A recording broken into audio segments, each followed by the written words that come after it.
Live, what's going on, everybody? Are we live? Let us know if we are live. Are we live? How's everybody doing? Look at my phone. We are Alabama.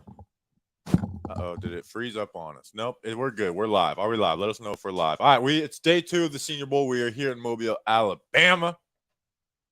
Where the grass is green. And the girl pretty. And or toothless.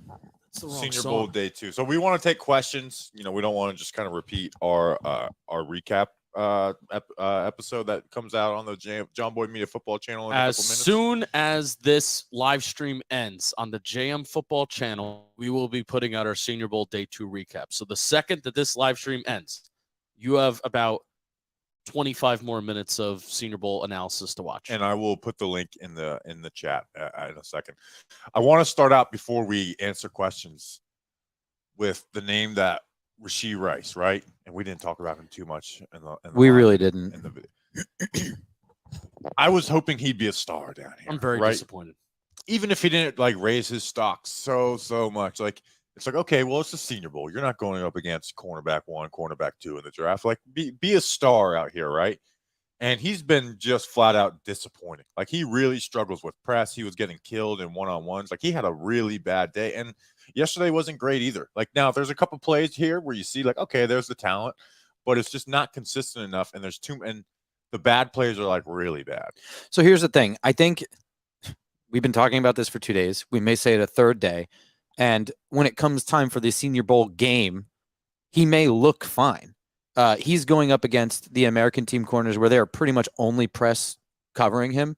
And that's kind of what we wanted to see out of him, is if he could handle that kind of coverage. And that's where he's been struggling. When they do give him off coverage, he shines. It's just not happening often. But ultimately, I already know that Rasheed Rice can do that. I've seen plenty of that.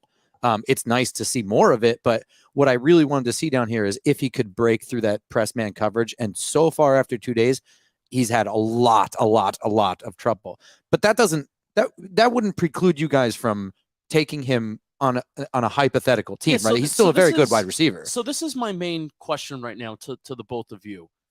We've talked off camera. We've seen it for 2 days that we are disappointed. And I think kind of just the best way to put it without getting too technical is he doesn't look like he has the same juice. He shows on the field, number one, and then number two, the same juice against what I was hoping would be competition that he could feast off of. So what does this mean now? Where are you with Rasheed Rice? We're coming into this. I'm like, this is a guy that could maybe be an option at 25. Does this change where you are with him? Does he solely become a round 2 prospect now, not necessarily a round 1 guy? Yeah, I do because we needed to see more out of him. We need competition against press man, compared to that SMU where it's run and gun. And he also didn't measure in great. He only measured in at 6 foot, which is he looked a little taller on film. We talked about that with Robert Smiths.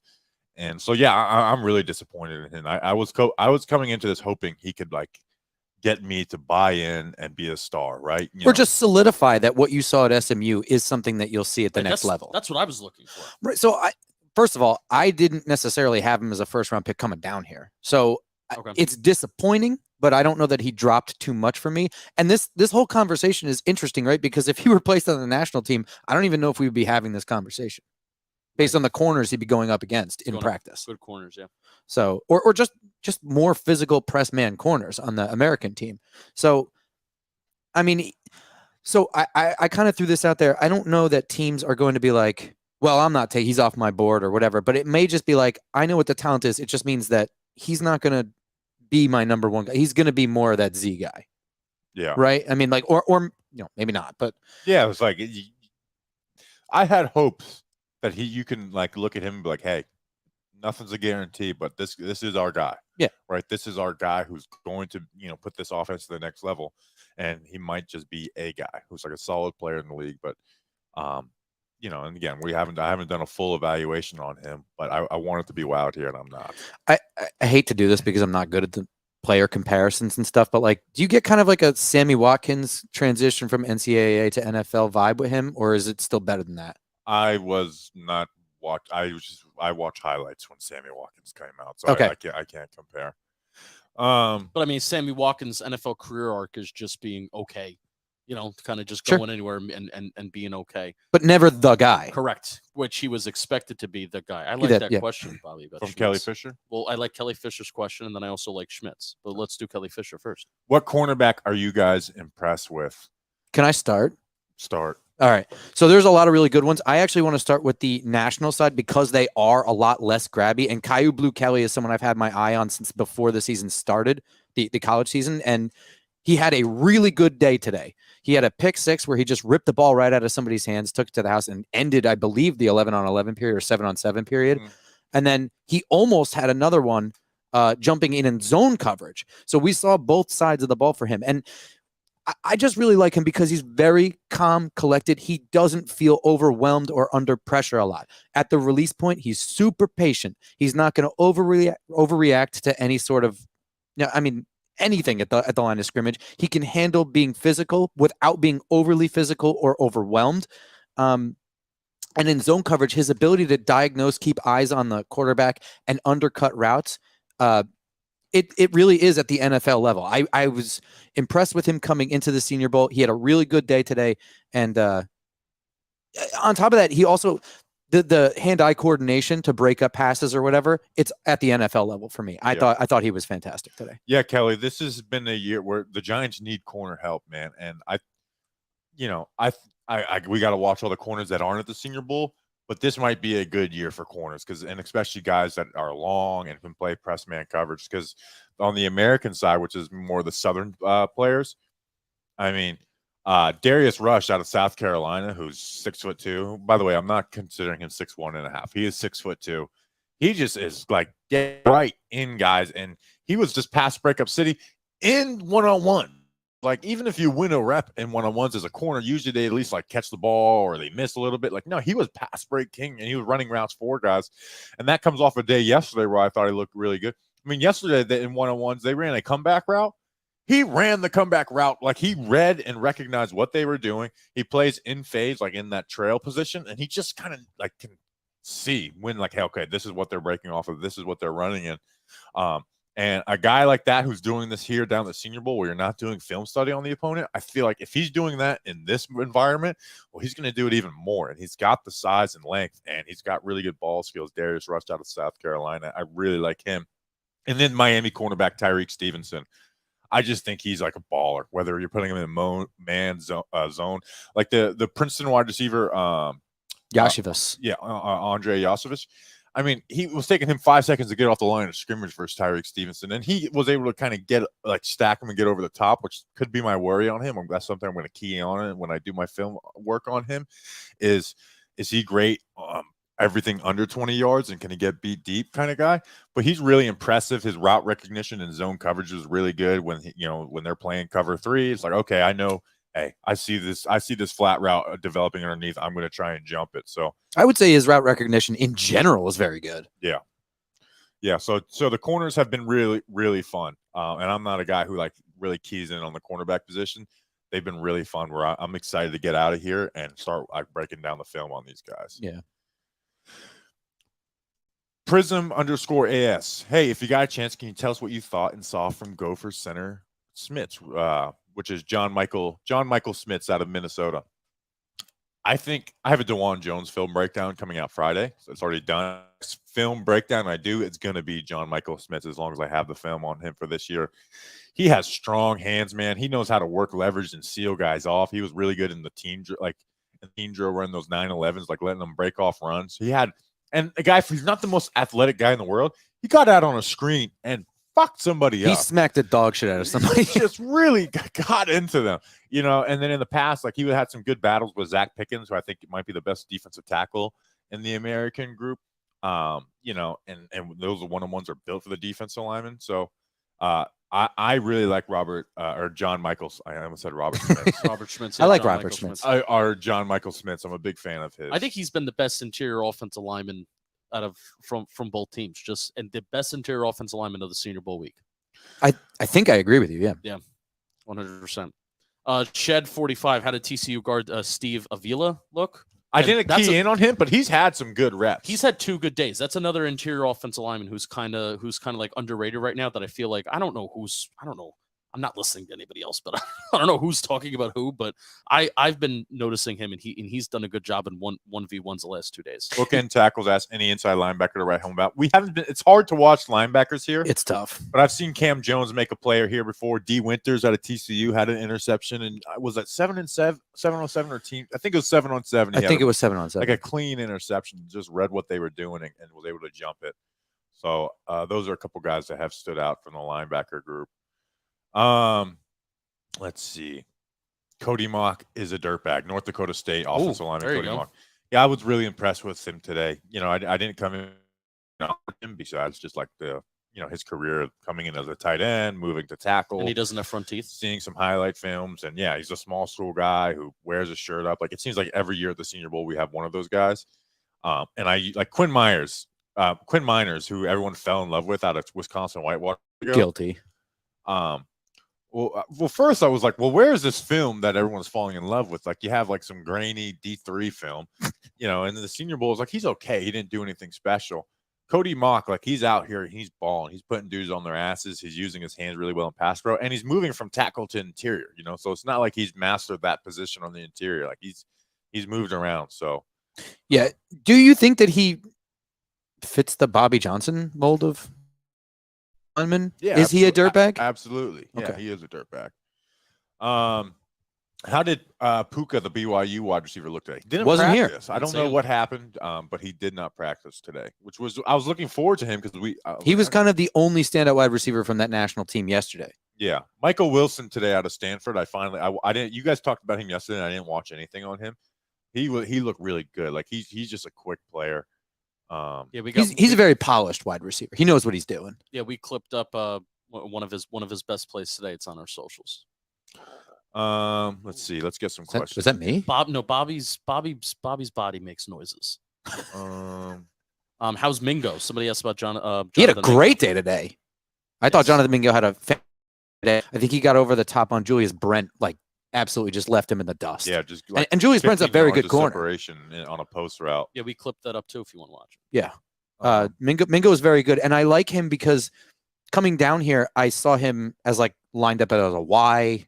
A lot of times at Ole Miss, he was blocking really well, and I was like, "What's his future?" Like, I don't understand. And he came down; he just looks like a great wide receiver. Well, I think the fact that he blocks really well, I think that only makes his upside even more valuable. Well, absolutely. But I was like, well, like, is he a wide receiver? Is he a tight? Yeah. Like, what is his role? And when he lines up for one-on-ones or whatever, he looks like a wide receiver out here. Very good. Yeah, watch him against LSU. You'll fall in love. Yeah. How did Emil Ekiyor from Alabama look? Who's an interior offensive lineman? He's been working at center. Looks pretty solid again. He's 6'2", and he does look solid. But when I was doing my one-on-one breakdown earlier today, and I saw it today watching doing a speed run of the one-on-ones, his arms are short, and he has trouble getting on guys. So when a defensive tackle gets in his chest, and we talked about it a little bit. He's playing center, which he's not used to, so he's not as good as like, okay, I know my weaknesses. I'm getting off the ball, and I'm getting my hands in you. But well, also, he's got to transition from snapping the ball to getting his hands up. Yeah, which, again, that's what I'm saying. He's new to this. Right. But I am seeing when guys are in his, our defensive tackles are getting into that chest and grabbing, and he's trying to get hands on them, and he's just not being able to connect. Like, I'm interested. We need to go see what his arms, like, what his arm length is, because he's just having a hard time getting hands on guys. His feet move very well. He's athletic, but he's having some issues there. Is that something you think that if he just gets good at breaking arms off of his body, that he doesn't have to get quicker, he just has to get better? Yeah, he's got to work on that. Like this, it's not a death sentence, but it is an issue that I'm noticing. But again, he is a guy who plays solid regardless. So, and a guy like that will be able to move around through all three inside spots, you think? Yeah, definitely. At 6'2", maybe he can't. I think center is his path in the NFL. Gotcha. Hakeem J says most impressive running backs you have seen. Kenny McIntosh from Georgia, and Tajay Spears had a day today. I mean, I don't want to like recap too much, but I said yesterday that he kind of surprised me. I didn't know much about him, so I watched some film last night. And then today he scored two very long touchdowns in team drills. So not just like, oh, we're not allowed to hit this guy. Like, he really did break them. He's looked very, very good. Yeah, Kenny McIntosh. I don't know if Kenny McIntosh worked in team drills. I think he may have just I didn't see him much in team drills because he did come off injured yesterday, but he did practice today. But you could actually no, he did. I think he ran somebody over. Yeah, Like, I think he was in team drills. Yeah, you're right. You're right. Kenny McIntosh, he's an impressive back. I really like him. I think he might be one of the top backs picked in the draft out of Georgia. The thing that's weird about his Georgia film is that he's just running through wide open holes a lot. A lot. Yeah. But he's got some, receiving threat. Is Tavian Thomas here? Lamar's brought him up 6'3", 240. I don't think he's here because I don't think there's any 6'3", 240. Like the biggest back here was Roshan Johnson, who hurt his hand, and then Chris Rodriguez from Kentucky. I'll see if he's on the roster sheet, but I don't think he's here. Yeah, I don't think he's here. Roshan Johnson hurt his hand today, or broke a bone or something in his hand yesterday, and he wasn't here today. I hope he's able to go to the combine. Yeah, he's actually a fun watch, but he just got overshadowed by was it Bijan Robinson? Yeah, he smacked the shit out of somebody yesterday. Just ran right into him. Like it's like, okay, here's Roshan Johnson, and then here's the other backs. Like he's a big dude. Let's see, what do we got? Hit us with some questions before we go. Tank Dell, the wide receiver out of Houston. We talk a lot about him in the recap. Yeah, he's just fast. Like he's like, it doesn't matter what he does. He's separating at all times, and he shakes guys and embarrasses them. He had a DB fall on an out route today. He's a fun watch. I just don't. I'm not convinced that. Oh, great news! The recap video is fully processed to HD. I'm not convinced that Tank Dell and what we're seeing in this week in Mobile, which he's been the best wide receiver. I think he's been even better than Jalen Reed. Well, I think he's been the most consistent. Yeah. I'm not convinced. I think this environment is perfectly set up because he's so quick, because he's so fast, short speed. I think this environment's just perfectly set up for him. Jason Cabrera asked, "What group do you feel the Giants brass was checking out the most?" They're like all in on the O-line, D-line. Well, Wink is down on the field with Jordan too. Wink was by O-line, D-line basically for the last 2 days. Shane was by the wide receivers for a good chunk yesterday, and then Shane and Wink were all together watching O-line, D-line today. And like, and whenever we see Jerome Henderson, it's like with Wink, except for today, it's like Jerome just watched the DBs by himself. Yeah, he parked his ass talking there. about it, not talking with anybody, just watching the DBs while Wink went and watched the edge and O-line, D-line. Yep. Or, I guess not O-line, edge and defensive tackle spot. I didn't catch Shane by the wide receivers today. I kept tabs on him for the second practice, and he was almost exclusively by the O-line, D-line. And frankly, the Giants need everything. So yeah, they do. Jamal Brown, Isaiah McGuire. I know Bobby loved the way he looked. I did not love the way he looked day one. I'm disappointed in him. He has not done really much of anything down here, and they even tried to work him inside to get some good film on him, and he wasn't able to, they moved him inside in team drills, and the guard, I can't remember who it was. It might have even been Tyler Steen, who we talked about in the recap, who just washed him out of the way, and they were able to. It might have even been the Kenny McIntosh run, and he just washed him out of the way. Lamar, my friend, you are saying a lot of guys that aren't here. Tough. Let's see. Are the Giants staff doing interviews with players? Yes. Jim Nagy's had a tweet on Monday, which I liked. He's like, every team will meet with every player. So yes, they are meeting with every single player. Love it down here. Love it. Let's see. How did Hutchinson look? What do you guys came in loving Hutchinson? I wasn't like, he didn't pop off to me. I think he's a solid receiver. Like he knows how to win at the top of the route, but I don't know if I see anything that's like this guy is going to really translate to the next level. Like I see him having to deal with not having separation at the next level. Yes, I would agree with that. But he is a good route runner. He has good hands. So there's this to like about him. I believe he's a fairly complicated route tree at Iowa State. Like he didn't just run. That you usually don't get guys that run like route trees. Exactly. Yeah. Especially out of the Big 12. But so there was reasons to like him, but here he is. And again, he's going up against the press man corners where they're pretty much exclusively playing that way, on the American side of the ball.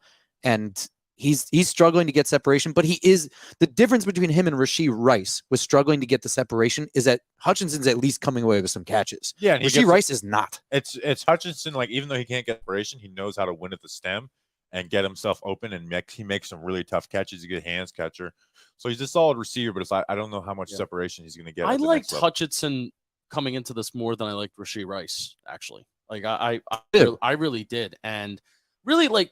I think Hutchinson's going to struggle separating vertically, but we saw in this Giants offense. Now, obviously, we want to throw the ball more vertically this year, this upcoming year. But I mean, he's able to go up and track the ball in the air and then go up and make those catches. So if you're running a vertical route down the field, you're not going to have 5 yards of separation and a guy's just going to hit you in stride. You got to go up and make a play, and Xavier Hutchinson can make that play, and he's a well-rounded enough of a route runner where I think on the intermediate side of things be okay, except just again this week is the same thing with Rasheed Rice. This has been a disappointing week, not saying that you're bad, but just disappointing from the standpoint of I wanted to see a lot more. I think we might have an Xavier Hutchinson on the roster. Isaiah Hodgins. But I think Hutchinson could probably win downfield more. Yeah, 100%. I think Hodgins has more speed. Hodges has more speed. You don't think so? I don't know. I don't know either. Yeah, I don't know. Leaving the race, I heard Keanu Benton look good. What's your take? Yeah, he's the best He's the best defensive lineman edge player on the national team. But I think by far. Yeah, what school? Wisconsin. The Wisconsin defensive tackle. I'm glad I was the first one to clip up his good swim move. And I like that because at Wisconsin they would line him up as a nose tech basically all the time, and they get a little work at 3 tech over the guard. And it's like, okay, can he win at 3 tech? No, he's winning at 3. Like, he's the best down here. And honestly, a Senior Bowl group that is lacking pass rush ability. But also a Senior Bowl group that has very good O-linemen. Yeah, that's true. But there is, like... I do think these defensive linemen and these edge rushers are making the linemen look. That's also true. Yeah, you're right. I think if this Senior Bowl group really lacks D linemen, like last year you had a guy like Jermaine Johnson who was just like he's a first rounder, and even for mid round guys like D'Angelo Malone last year at Western Kentucky, yeah. Forgot about fast that. Like embarrasses guys. You just don't have anybody who's embarrassing offensive linemen. Penn State, who's the Penn State? Arnold Ebiketie. Arnold Ebiketie last year. Like there's just not guys down here who's like this is really gonna make your like you could get some rotational pieces, but I think we're lacking just like guys who like these guys are gonna go out and win. I want to say hi to Tuto. Hi Tuto. Hi Tuto. Salute. Massive salutes. Respects Bobby Justin Grump. Bookends all diehard Giants fans in the chat from home sweet Jersey. Why are the Senior Bowl QBs so bad this year? I think it's just because they all suck. I will say They're this annoyingly bad. Like they are. What do I bitch them about the most at practice? It's like this quarterback's pissing me off. Like the quarterbacks suck. Sometimes that's my notes in college players. It's just like I'm trying my best to do like a tight end review or a wide receiver review, and it's just like I have to write down that he just had shitty QB to play with. Yeah. I'll say this though, there is a last minute, I think, no, not last minute, but like later add quarterback. His name is Tyson Badgen, I think. It's on the page. I don't know why I'm trying to remember. I don't really know what I expected. I guess I thought he would be the worst quarterback here, and he's not. D2. Yeah, Shepherd. I have no idea. I don't even know where that school is, but he's not horrible. And they on the scoreboard, I don't know if you guys saw this. They just had like random like zebra stats or whatever. Yeah, and he had the fastest initial like ball off the hand or something like that. Like we love that. Yeah, I don't know. He was throwing good spirals. I don't know what he's gonna be, but I was surprised he wasn't the worst. I don't know if that means anything. All right, leaving the race. Also, center look at Olu. It's hold on, you spelled it wrong. I'm gonna make sure that's his first name. Okay. It's Olu Oluwatimi out of Michigan, the center who transferred this year. He's all right. He doesn't do anything that really impresses me. The tackle from it's not even like he has. It's not like he's having a ton of struggles. It's just there's nothing to his game that just like, oh yeah, this is why. You know, like I think like he could be. I think he's destined to be a backup in the league at center. Could be. Yeah. I mean, it's just like he knows what he's doing, but you're right. Like nothing pops, and this is not a great defensive line. Like I would like to see him. Not just he won some reps, but I want to see him like dominate a rep, and he hasn't. The tackle from Michigan, I like though. Ryan Hayes, yeah, I think he's having a pretty good time. And now Ever since you just said like 5 minutes ago, like I think these defensive linemen are bad enough to make the O-linemen look better. I'm worried that might be his case. Yeah. But I don't really. I mean, I'm not going to take anything away from him. He's having a good time down here. Right. Do you notice an increase in media down the Senior Bowl? Is The there opposite. a lot more people than last year? People, yes. Media, no. That's how I feel. I don't know about you guys. I agree with that. You know what? There's a lot more camera people. Yes. Yes. The camera people are wreaking havoc in the stands. One today, like me and Grump are sitting there, and the guy, like, the guy's walking past us, and he's like, "Excuse me," like, "Okay, yeah, of course, go through." He steps in front of us and then just stands up. Sets up a tripod and then put a telescopic lens. Stands up right in front of Grump, and it's like, that's not what I meant, but all right. What did you guys? I'm gonna. All right, this is like a little bit like behind the scenes. Like we took like a lot of time yesterday, like day one, figuring out where exactly was the right place to go. We didn't necessarily know where stuff was going to be set up. I think the shots that I got today, and Jeff, I'm excited to see what you got, but I was kind of like up high. I think the shots that I got today and the reels that I put out, the clips that I put out were fucking awesome. So like, why are not more people going up top by where I am? It's I think because we're with phones and not. No, I'm talking about camera people. Yeah, there are people with camera telescopic lenses parked right at the concrete barrier. They're getting pictures, not videos, for the most part. I mean, you're fighting people on Dude, the sidelines. Yeah, I wish I had an answer for you because I don't get. There's people with like that guy had a telescopic lens that was like this long, and he parked his ass right at the concrete barrier. Why do you have a telescopic lens that's that long and you're 10 feet away from everything? I have no idea. It just makes no sense. I'm not a big camera guy. Jeff, you're looking at me like I'm a little bit of an idiot. Am I an idiot? Yeah, you explain to us, Jeff. Yeah, come here, Jeff. Just talk to us. We'll relay. Not to go too deep into it, but Justin, you got a point for video. You're in a very good spot because you saw the NFL Plus people. Yeah, they're on top of the stadium. Yes. That if you look at like their game coverage, a lot of they use that shot a lot because you can see so much. It's very good for video. Yeah. If you're trying to capture stuff like you were. Yes. But I mean, just being down in the field, like you can be like right there on the players. The guy with the telescopic lens, I think he was taking photos. I don't think he was. But like, why are you 10 feet away and you have such a big ass lens? It can probably adjust. It could probably adjust, but I was like, so. Like, what does Justin get stoked about? Like, Bobby Skinner gets stoked of John Michael Schmitz running down the football field on his screen and, laying someone out, knocking someone's block off. I like football. I get excited about that too. But now that I'm like part producer, part content, I get excited about like, holy shit, we put out a shit ton of clips today and they were awesome. That's what I get excited about. They were good clips. Doug Anlick says, why did Pat the Rat copy Justin and get Waffle House? What? Pat Leonard. Are you fucking serious? At Waffle House. He tagged Waffle House for second time ever and first time in a long time. What should I order? And Waffle House replied, All-Star Special. They should have been like. First of all, that's wrong. You don't get the All-Star Special. You got the All-Star Special. That's wrong. All-Star Special. Why not? I like two over easy eggs, some toast, peppered hash browns, and I substitute. Oh, I asked to substitute the meat. I asked to substitute the meat for peppered hash browns and my grits, and she just didn't give me the meat. I'm like, oh. You never got the hash browns? No, I got the hash browns. I didn't get the grits. You get the hash brown bowl. Get the hash brown bowl with the side of waffles. As a side note, I tried to order a waffle from Waffle House last night, and all three of them bullied me into not getting the waffle. No, it was our waitress who bullied you. We were trying to bully you into getting something else with the waffle. Oh, that's true. You're right. And then you changed. Yeah, you changed it. Yeah, I caved. Can the Syracuse guy, Ogeron, is that his last name? Bergeron. Close. Can he play inside? And he actually was kind of alternating between a little bit today between tackle and guard. He played exclusively tackle yesterday, and now he was playing on the inside. Yeah, I got to go rewatch him, but he does it. He moves well. Yeah. 6'5", too tall to be on the inside or not? No, you stop. No, you got to stop. We had Nick Gates at center at 6'6". Yes, but Nick Gates is also kind of an enigma. 6'5" is like to me that's what I want my guards to be. I'm just legitimately asking. You love that question.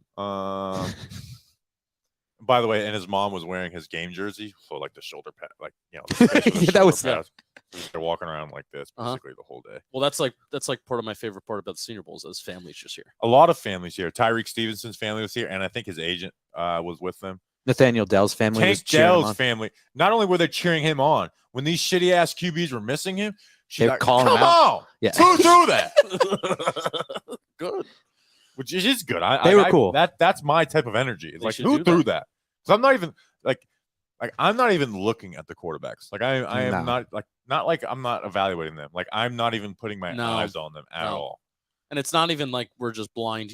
We're giant. We're mostly a giant show. It's not even like, oh, Daniel Jones. It's just Yeah, it's not. They There's stink. no one down here worth looking. Like if, Well, if I Will mean- Levis was here, it'd be like, okay, let's watch him and see what he can do. There's no one here worth looking at. I mean, you could be like, should I look at Jaron Hall? But I think after day one, you'd be like, nope. So No, he sucks. They all suck. And we're supposed to in the draft, you're supposed to lie and talk up guys and get people interested. Can't do it. Won't do it. Like we're sitting here shit talking like D-line group, not really special. And that's what you get. I'm not You get going to talk up honesty. anybody. You get honesty with us. Hell yeah. Todd McShay, and they're gonna hype up everybody. This is the best class ever. I don't know. It's kind of shitty. Do you pay attention to mock drafts at all? No, Not even like the day before Well, or you're like a putting- week before? no. you're putting out a post Senior Bowl mock draft, so you should pay attention to your own mock draft. Well, That's I think different. it's just good content. I don't want anyone to look at my mock draft and be like, this is what Bobby thinks the New York Giants are gonna do. This is what Bobby would do if he was the GM. Those are Interesting. Yep. like I'm not trying to predict who the like every year after the draft, the day after I put out like how my mock ended up going. I want it to be like, hey, did I get good value? Like did they get drafted around higher? Did you have a good eye? And people there every year there's a couple people like, man, you didn't get any of these right. I was like, well, I wasn't trying to. I was trying to give the best draft. And honestly, I think I might have been a little better than Joe Shane's last year. But Wow. we'll see. But Joe Shane he's building a staff at the same time. He's trying to get rid of snakes in the building. There was a lot going on there. I know. It's when the whole class was injured, so you can't. True. You can't even judge last year's class until after next season. And depending on Evan Neal, that'll be the big. I had Evan Neal. I had a Kevin Kwonu first, but I did have the Giants taking Evan Neal. All right, what do we say? What do we got? Yeah, we Julian Bryce said, "How did UCF standout Alex Ward look today?" He's a special teamer. He's a Is he long even here? snapper, I think. How did he look today, Jeff? His snap sucked. Wow, I'm just kidding. I don't know. I think he was a long snapper. that's terrible. What we're doing right now, we are going to end this stream. I am about to click publish. As soon as this stream ends, you are going to go to the JM Football channel. Pin comment. Pin comment. You are going to subscribe and you are going to watch, because if you want to, odds are we touched on a player in this Senior Bowl Day 2 recap. If we didn't touch on a player here, we even expanded on some other stuff. So go check it out. Senior Bowl Day 2 recap on site. Sounds good. Looks Good insight for Robert Smits too. Robert Schmitz Yes. is the man. He's very, very good at what he does. You listen to him and he like, oh, this dude just loves football. Oh yeah. Oh, my He God, He yeah. challenges you on like Robert Smits is good. Yeah. Maybe hopefully one day he's on the JM Football channel. We'll see. All We'll right. see you guys. So I'm going to click publish. Go check it out. Appreciate you guys. We'll see you guys tomorrow. Even if practice gets rained out, we will see you tomorrow for the Talking Giants podcast. You know what? If you want to, how do I watch the Talking Giants podcast? We haven't gotten any new Patreon since the season ended, really. Patreon.com/Talking Giants. That's what makes the Senior Bowl. And you basically get a whole month for free because today's the 1st of February and you won't get billed until March 1st. So you get a full month free. And stickers. And stickers. And stickers. All right. End this so people can go watch the video. Bam. Bam! Let's go Big Blue. We can yell because we're the rooms all around here. Bam, bam, bam, bam!